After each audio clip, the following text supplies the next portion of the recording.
আসসালামু আলাইকুম। সবাইকে স্বাগত জানাচ্ছি বিডি ফিউজে। আপনাদের সঙ্গে আছি আমি সুরভি দিবা। ২ বছর আগে বাংলাদেশের রাজনীতিতে যে মুহূর্তটি ইতিহাসের মোড় ঘুরিয়ে দিয়েছিল, তার অন্যতম প্রধান মুখ ছিলেন জাতীয় নাগরিক পার্টি এনসিপির আহ্বায়ক ও বিরোধী দলীয় চিফ হুইপ নাহিদ ইসলাম। ২০২৪ সালের ৩ অগস্ট কেন্দ্রীয় শহীদ মিনারে লাখো মানুষের সামনে তিনি শেখ হাসিনার পদত্যাগের এক দফা দাবি ঘোষণা করেছিলেন। দুদিন পর ৫ অগস্ট দীর্ঘ প্রায় ১৬ বছরের শাসনের অবসান ঘটিয়ে শেখ হাসিনা দেশ ছেড়ে ভারতে চলে যান। কিন্তু ২ বছর পর সেই নাহিদ ইসলামকে দেখা যাচ্ছে সম্পূর্ণ ভিন্ন এক বাস্তবতায়। আন্দোলনের রাজপথের নেতা হিসেবে নয়, বরং একটি নতুন রাজনৈতিক দলকে প্রতিষ্ঠিত করার কঠিন সংগ্রামে থাকা একজন রাজনীতিক হিসেবে। ডেইলি ওয়াদার বিশ্লেষণ থেকে আরও জানাচ্ছেন ওয়াহিদ ফারুকী।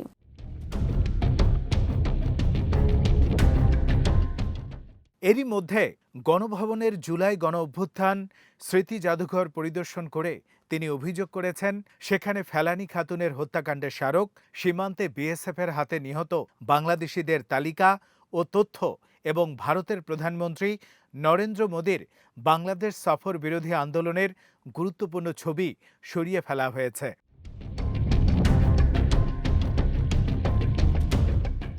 নাহিদের প্রশ্ন, বিএনপি সরকার কি ভারতের ভয়ে বাংলাদেশের ইতিহাসের এসব গুরুত্বপূর্ণ অধ্যায় বাদ দিয়েছে? তার এই অভিযোগ শুধু একটি জাদুঘরের প্রদর্শনী নিয়ে নয়, বরং জুলাই অভ্যুত্থানের ইতিহাস কিভাবে লেখা হবে, কোন ঘটনাগুলো স্মরণ করা হবে এবং কোন রাজনৈতিক বয়ান ভবিষ্যৎ প্রজন্মের সামনে তুলে ধরা হবে, সেই বৃহত্তর বিতর্কের ইঙ্গিত দেয়।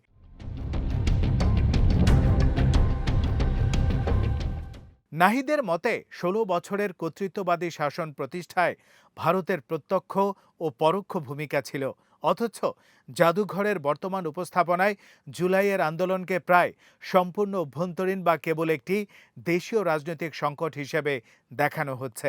তার অভিযোগ, এর ফলে ইতিহাসের একটি গুরুত্বপূর্ণ অংশ অনুপস্থিত থেকে যাচ্ছে। তিনি স্পষ্ট করে বলেছেন, ভারতের সঙ্গে বাংলাদেশের সম্পর্ক ভালো হোক বা খারাপ, সেটি হতে হবে মর্যাদার ভিত্তিতে। বাংলাদেশের স্বাধীনতা, সার্বভৌমত্ব ও গণতন্ত্র কোনো ধরনের আপোষের মাধ্যমে সুরক্ষিত করা সম্ভব নয়।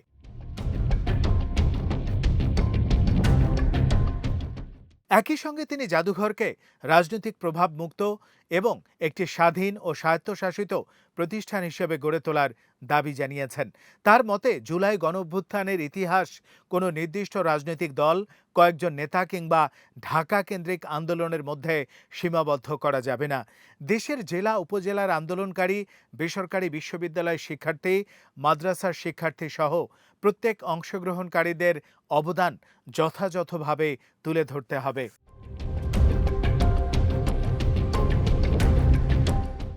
আধুনিক জাদুঘর ব্যবস্থার অংশ হিসেবে অডিও গাইড, প্রশিক্ষিত গাইড এবং অন্তত ২০০ জন প্রশিক্ষিত কর্মী নিয়োগের কথাও বলেছেন তিনি।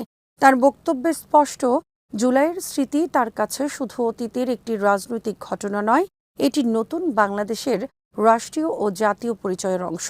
অথচ ২ বছর আগে এই আন্দোলনের কেন্দ্রবিন্দুতে থাকা নাহিদের নিজের জীবনও নাটকীয়ভাবে বদলে গেছে। ২০২৪ সালের জুলাইয়ে যখন শিক্ষার্থীদের আন্দোলন ক্রমেই গণ অভ্যুত্থানের রূপ নিচ্ছিল, তখন নাহিদ ছিলেন আন্দোলনের অন্যতম প্রধান সমন্বয়ক। তাকে তুলে নিয়ে গিয়ে গোপন স্থানে আটকে রাখার অভিযোগ ওঠে। নাহিদের ভাষ্য অনুযায়ী তার অপহরণকারীরা তাকে বলেছিল, তিনি সহযোগিতা না করলে তাকে অনির্দিষ্টকাল গোপন বন্দিত্বে রাখা হতে পারে।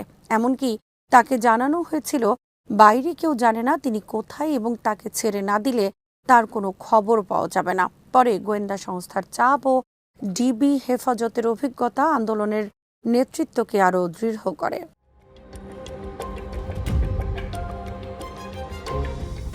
নাহিদের দাবি, জুলাইয়ের মাঝামাঝি সময় থেকেই আন্দোলনের নেতাদের ওপর নজরদারি ও চাপ বাড়ানো হয়েছিল। ডিবি থেকে মুক্তির পর তিনি ও অন্য সমন্বয়করা একটি অদ্ভুত পরিবর্তন লক্ষ্য করেন। তাদের উপর আগের মতো নজরদারি আর ছিল না। নাহিদের কাছে এটি ছিল গুরুত্বপূর্ণ সংকেত। তার মনে হয়েছিল সরকার আর টিকে থাকবে না।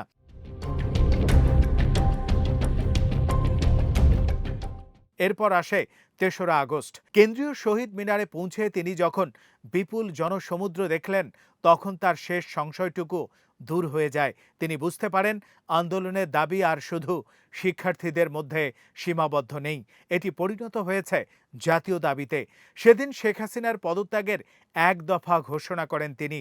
দুদিন পর ৫ই আগস্ট যখন সরকার কার্যত ভেঙে পড়ে, তখন নাহিদ ও সহ সমন্বয়ক আসিফ মাহমুদ শাহবাগে অবস্থান করার পরিকল্পনা করেছিলেন।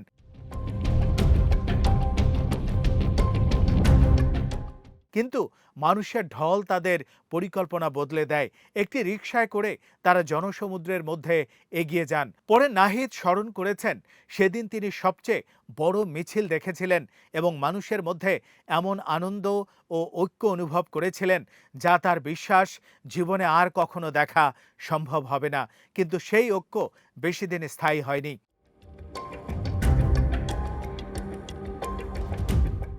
শেখ হাসিনার পতনের পর সবচেয়ে বড় প্রশ্ন হয়ে দাঁড়ায়, জুলাই কি কেবল একটি সরকারের পতনের আন্দোলন, নাকি রাষ্ট্র ব্যবস্থার মৌলিক পরিবর্তনের জন্য একটি ঐতিহাসিক ম্যান্ডেট? নাহিদ ও তার সহযোদ্ধারা দ্বিতীয়টিকেই বেশি গুরুত্ব দিয়েছিলেন। তারা একটি জাতীয় সরকার গঠনের প্রস্তাবও দিয়েছিলেন বলে নাহিদ জানিয়েছেন।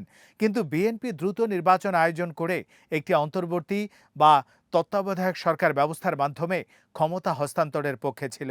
শেষ পর্যন্ত নোবেলজয়ী ডক্টর মোহাম্মদ ইউনূসের নেতৃত্বে অন্তর্বর্তী সরকার গঠিত হয়। নাহিদ এখনও মনে করেন সেই সময় ইউনূসই ছিলেন সবচেয়ে উপযুক্ত ব্যক্তি। তবে একই সঙ্গে তার হতাশাও রয়েছে। তার মতে অন্তর্বর্তী সরকার যে বিপুল রাজনৈতিক ও ঐতিহাসিক ম্যান্ডেট পেয়েছিল, সেটি ব্যবহার করে মৌলিক সংস্কার বাস্তবায়ন করা উচিত ছিল। সংস্কার ও ঐক্যমত্য কমিশনের মাধ্যমে রাজনৈতিক দলগুলোর কাছে সংস্কারের প্রশ্ন ফিরিয়ে দেয়া ছিল একটি ভুল সিদ্ধান্ত, এমনটাই মনে করেন তিনি।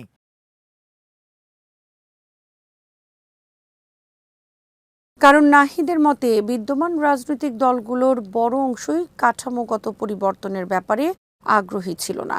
ফলে জুলাই গণঅভ্যুত্থানের পর যে ঐতিহাসিক সুযোগ তৈরি হয়েছিল তা পুরোপুরি কাজে লাগানো যায়নি।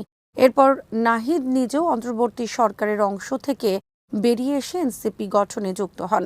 একটি আন্দোলন থেকে রাজনৈতিক দলের রূপান্তর ছিল তার জন্য নতুন ও কঠিন অভিজ্ঞতা। রাজপথের জনপ্রিয়তা দিয়ে একটি দল পরিচালনা করা যায় না। প্রয়োজন সংগঠন, প্রার্থী, নির্বাচনী কৌশল, স্থানীয় নেতৃত্ব, সংসদীয় রাজনীতি এবং দীর্ঘমেয়াদী রাজনৈতিক পরিকল্পনা।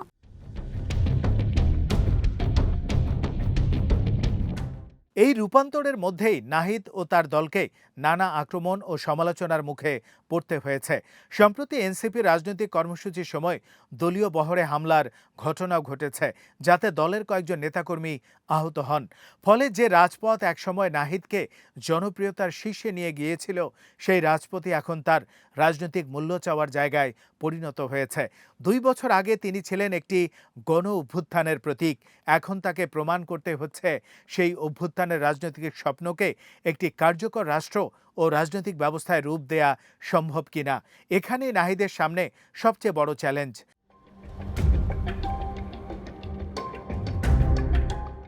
জুলাইয়ের ইতিহাসকে রাজনৈতিক প্রতিপক্ষের বিরুদ্ধে হাতিয়ার না বানিয়ে সেটিকে জাতীয় স্মৃতিতে পরিণত করা, ভারতসহ প্রতিবেশী রাষ্ট্রের সঙ্গে সম্পর্কের ক্ষেত্রে মর্যাদা ও সার্বভৌমত্ব বজায় রাখা, একই সঙ্গে বিএনপি, আওয়ামী লীগ সহ পুরনো রাজনৈতিক কাঠামোর বাইরে নতুন রাজনৈতিক শক্তির গ্রহণযোগ্যতা তৈরি করা, সবকিছুই এখন তার রাজনৈতিক ভবিষ্যতের সঙ্গে জড়িয়ে গেছে।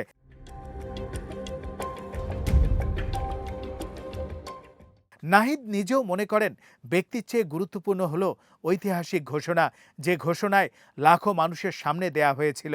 কিন্তু ইতিহাসের সবচেয়ে কঠিন পরীক্ষা এখানেই। একটি আন্দোলন সরকারকে ক্ষমতা থেকে সরাতে পারে, কিন্তু একটি দেশকে বদলাতে হলে প্রয়োজন প্রতিষ্ঠান, নীতি, রাজনৈতিক সংস্কৃতি এবং দীর্ঘমেয়াদী জন আস্থা।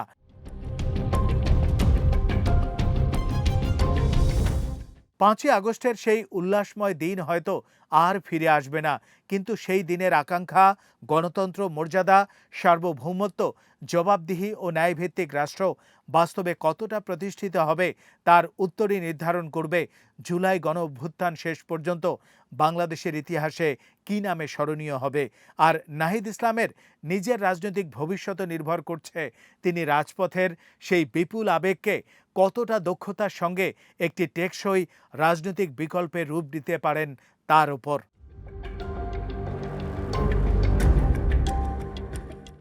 আজ এখানেই শেষ করছি। সবাই ভালো থাকুন, সুস্থ থাকুন আর দেখতে থাকুন বিডি ভিউজ। চ্যানেলটি ভালো লাগলে সাবস্ক্রাইব করুন, সংযুক্ত থাকুন আমাদের ফেসবুক পেজে। আল্লাহ হাফেজ।